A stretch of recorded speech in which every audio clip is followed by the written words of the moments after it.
afternoon to everyone here. Thank you to all of the incredible leaders with us today, including my friend, the Governor, Roy Cooper. Where is he? Here with his daughter.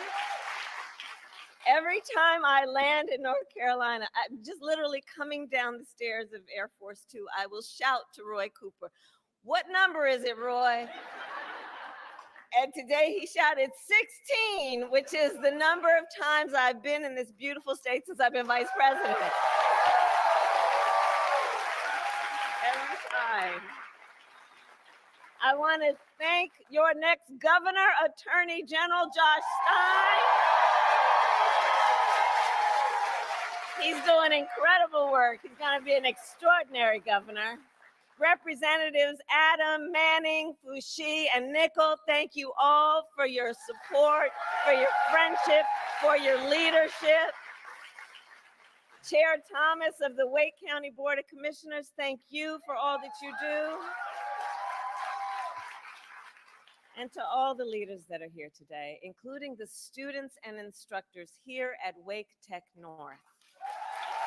Thank you. Thank you. So thank you all. So listen, this election, I do strongly believe, is about two very different visions for our nation. One, ours, focused on the future, and the other, focused on the past. We see that contrast clearly in many ways, including when it comes to how we think about the economy. So our country has come a long way since President Biden and I took office. At that time, we sadly remember the millions of Americans that were out of work. We were facing one of the worst economic crises in modern history. And today, by virtually every measure, our economy is the strongest in the world.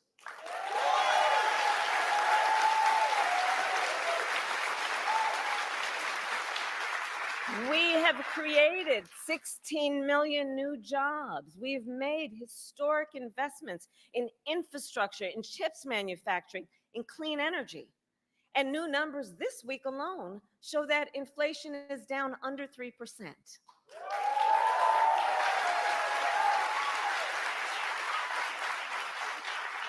And as President of the United States, it will be my intention to build on the foundation of this progress. Still, we know that many Americans don't yet feel that progress in their daily lives. Costs are still too high.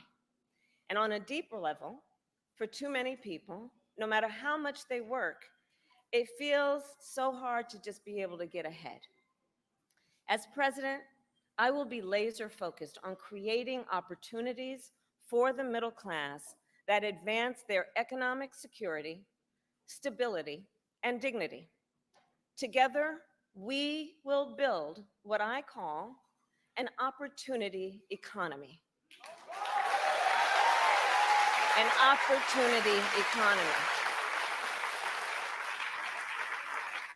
An economy where everyone can compete and have a real chance to succeed.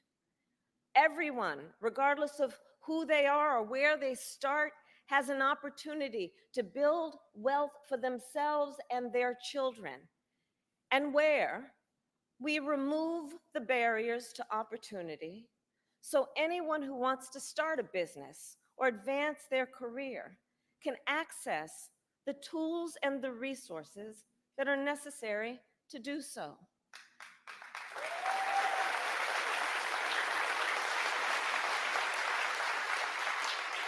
I will focus on cutting needless bureaucracy and unnecessary regulatory red tape, and encouraging innovative technologies while protecting consumers, and creating a stable business environment with consistent and transparent rules of the road. As president, I will bring together labor with small businesses and major companies to invest in America to create good jobs, achieve broad-based growth, and ensure that America continues to define the future and lead the world.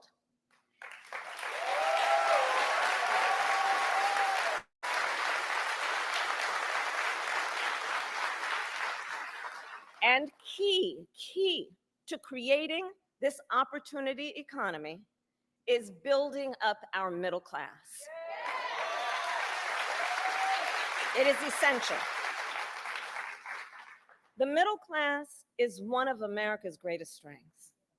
And to protect it then, we must defend basic principles, such as your salary should be enough to provide you and your family with a good quality of life.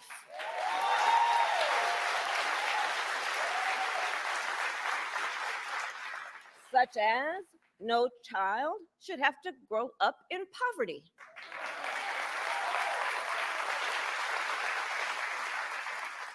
Such as after years of hard work, you should be able to retire with dignity. And you should be able to join a union if you choose. Building up the middle class will be a defining goal of my presidency, because I strongly believe when the middle class is strong, America is strong.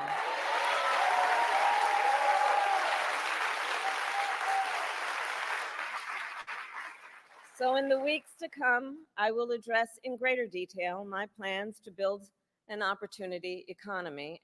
And today, I will focus on one element that's on the minds of many Americans as they pay their bills at the kitchen table or walk the aisles of a grocery store. And that is lowering the cost of living.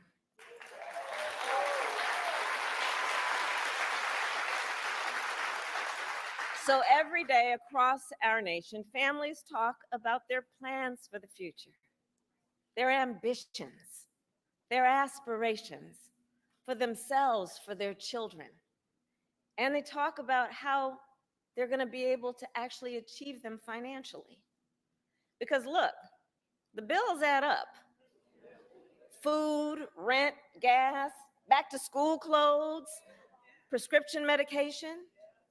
After all that, for many families, there's not much left at the end of the month.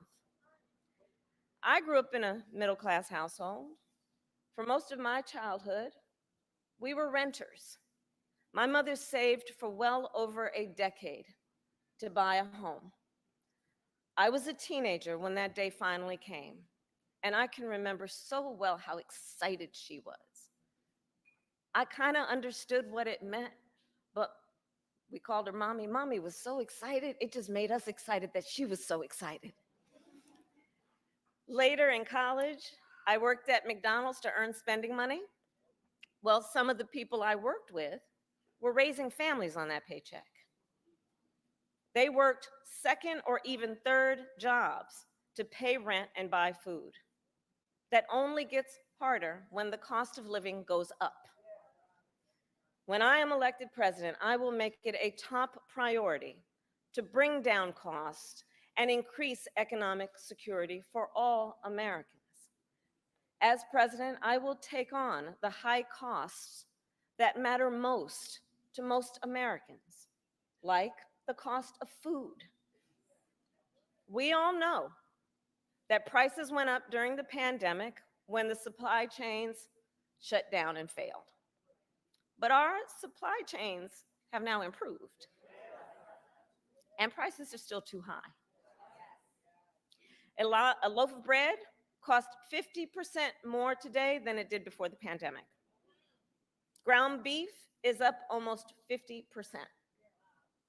Many of the big food companies are seeing their highest profits in 2 decades.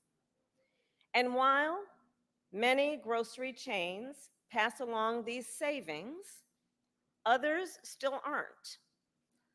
Look, I know most businesses are creating jobs, contributing to our economy, and playing by the rules.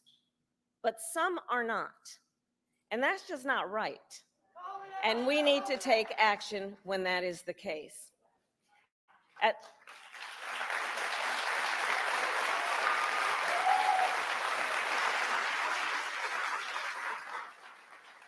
As Attorney General in California, I went after companies that illegally increased prices, including wholesalers that inflated the price of prescription medication, and companies that conspired with competitors to keep prices of electronics high. I won more than $1 billion for consumers.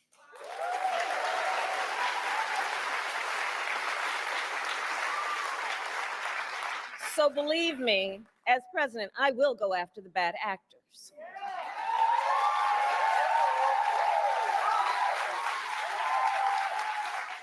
And I will work to pass the first ever federal ban on price gauging on food.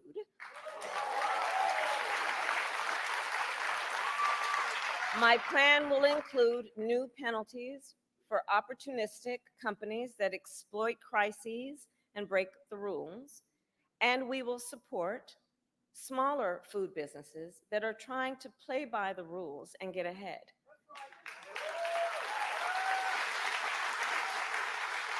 We will help the food industry become more competitive because I believe competition is the lifeblood of our economy.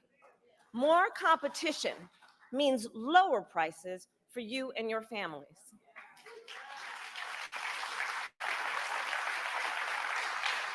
Now compare what Donald Trump plans to do. He wants to impose what is, in effect, a national sales tax on everyday products and basic necessities that we import from other countries. That will devastate Americans. It will mean higher prices on just about every one of your daily needs. A Trump tax on gas, a Trump tax on food, a Trump tax on clothing, a Trump tax on over-the-counter medication. And you know, economists have done the math.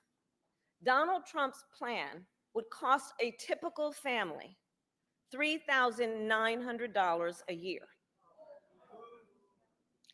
At this moment, when everyday prices are too high, he will make them even higher. As president, I'll take on the issue of the cost of health care. As Attorney General, I took on insurance companies and Big Pharma and got them to lower their prices. And together with President Biden, we've gone even further. We capped the price of insulin at $35 a month, and the total cost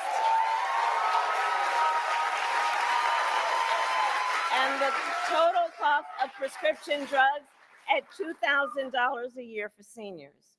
We let Medicare negotiate lower drug prices for seniors. And just yesterday, we announced that we are lowering the price by up to 80% for 10 more life-saving drugs.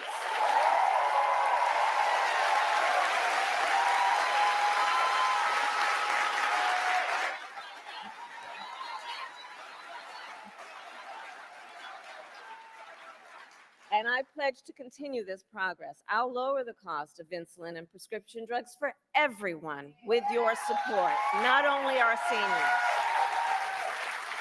And demand transparency from the middlemen who operate between Big Pharma and the insurance companies who use opaque practices to raise your drug prices and profit off your need for medicine. 2 months ago, I announced that medical debt will no longer be used against your credit score.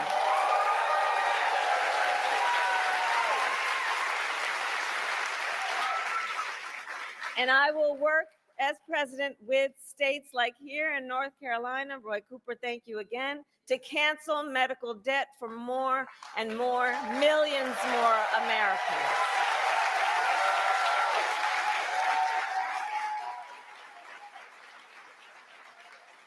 As for Donald Trump, Well, he wants to repeal the Affordable Care Act, which 45 million Americans rely on. 45 million Americans rely on it for health care. That would take us back to a time when insurance companies could deny people with pre-existing conditions. We all remember what that was. And we're not going back. We're not going back. We're not going back. And remember, and this is why we're not going back, because we do remember, he tried to cut Medicare every year he was president, threatening a program that tens of millions of seniors count on. And according to his Project 2025 agenda, he intends to undo our work to bring down prescription drugs, the cost of prescription drugs, and insulin costs. Well, we've come too far to let that happen.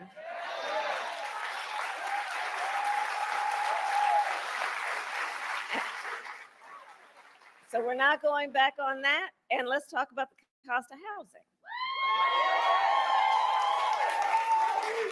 So now, the housing market can be complicated, but look, I'm not new to this issue.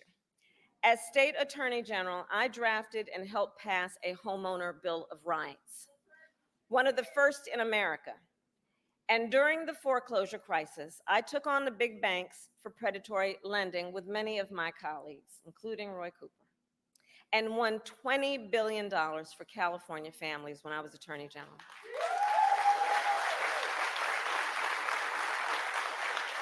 So I know how to fight for people who are being exploited in the housing market. And I know what home ownership means. It's more than a financial transaction. It's so much more than that. It's more than a house. Home ownership and what that means, it's a symbol of the pride that comes with hard work. It's financial security. It represents what you will be able to do for your children.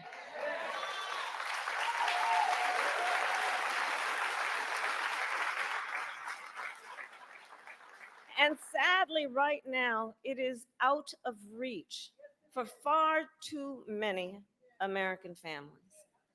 There's a serious housing shortage. In many places, it's too difficult to build, and it's driving prices up.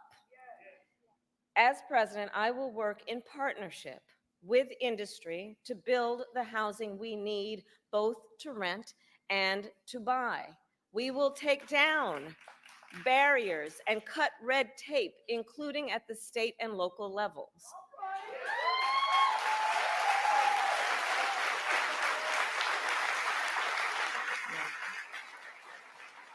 And by the end of my first term, we will end America's housing shortage by building 3 million new homes and rentals that are affordable for the middle class.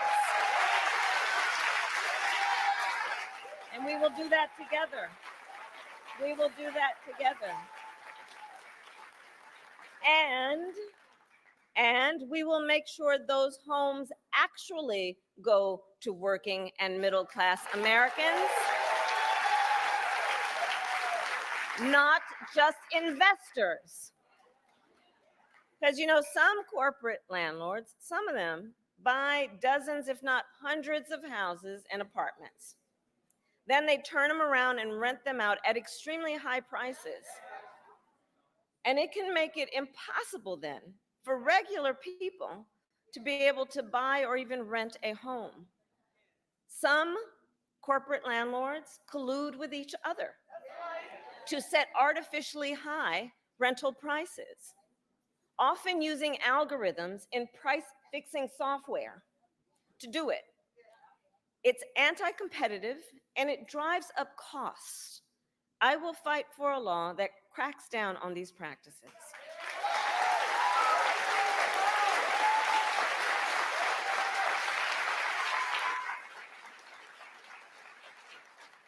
We also know that as the price of housing has gone up, the size of down payments have gone up as well. Even if aspiring homeowners save for years, it often still is not enough. So in addition, while we work on the housing shortage, my administration will provide first-time home buyers with $25,000 to help with the down payment on a new home.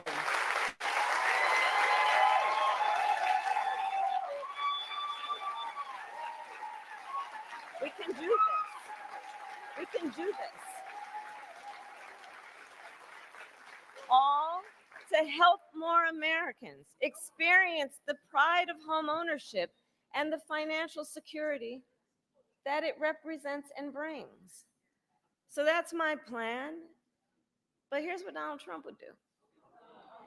If his Project 2025 agenda is put into effect, it will add around $1,200 a year to the typical American mortgage. He's got it backward. We should be doing everything we can to make it more affordable to buy a home, not less.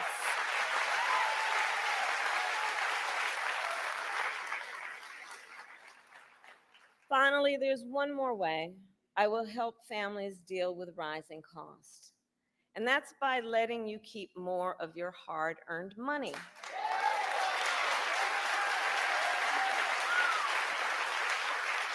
Under my plan, more than 100 million Americans will get a tax cut, and we will do this by restoring 2 tax cuts designed to help middle-class and working Americans: the Earned Income Tax Credit and the Child Tax Credit.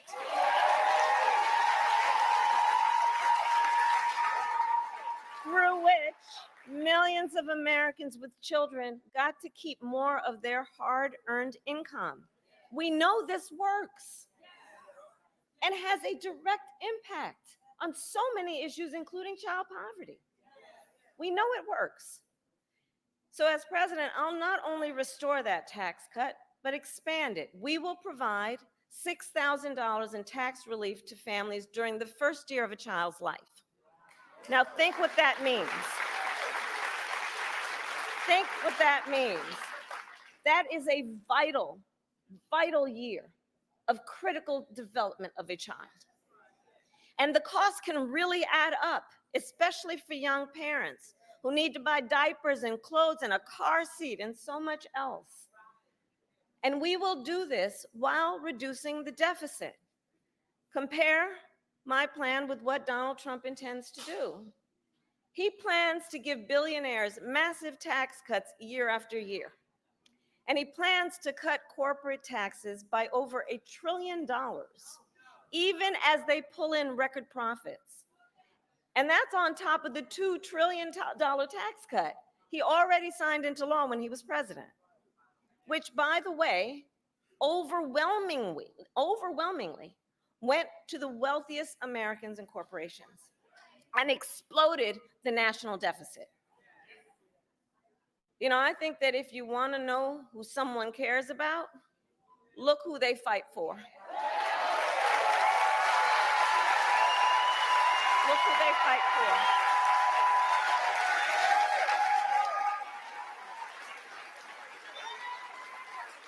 Donald Trump fights for billionaires and large corporations. I will fight to give money back to working and middle-class Americans.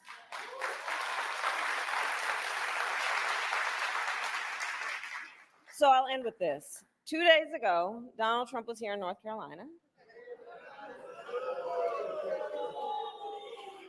He said he was going to talk about the economy.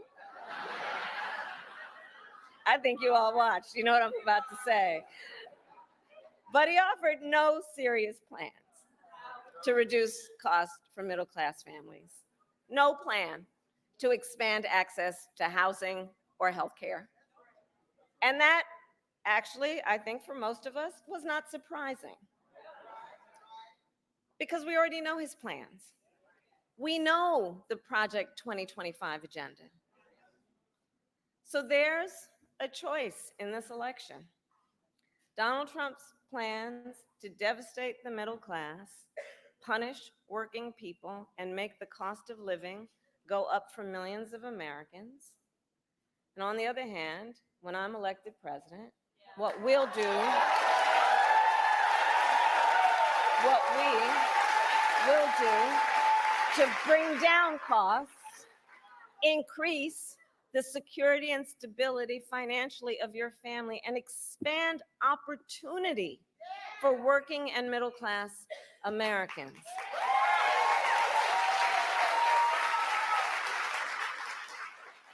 So now is the time to chart a new way forward. Now is the time to chart a new way forward, to build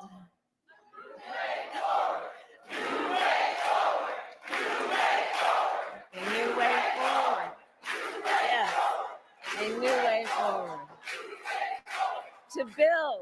To build an America where everyone's work is rewarded and talents are valued, where we work with labor and business to strengthen the American economy, and where everyone has the opportunity not just to get by, but to get ahead.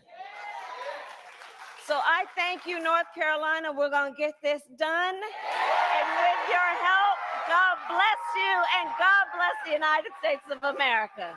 God bless you.